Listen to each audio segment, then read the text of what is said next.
આ વિડીયો ગોહિલવાડી દ્વારકા પછે ગામનો છે, જ્યાં જે એમ કહેવાય કે ચમત્કાર તો આપણે ન કહી શકીએ, પરંતુ આને એક સાક્ષાત્કાર જરૂરથી કહી શકાય.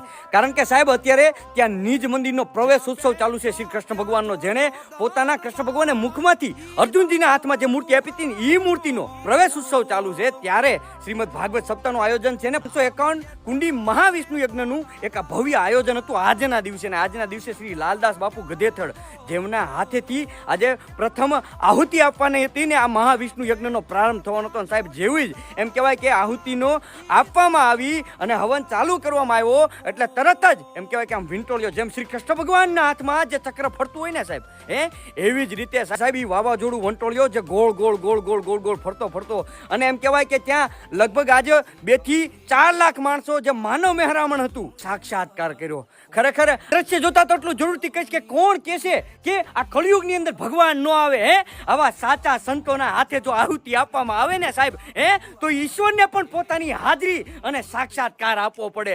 અને એનું આ તાજું ઉદાહરણ આપણું પછે ગામ છે.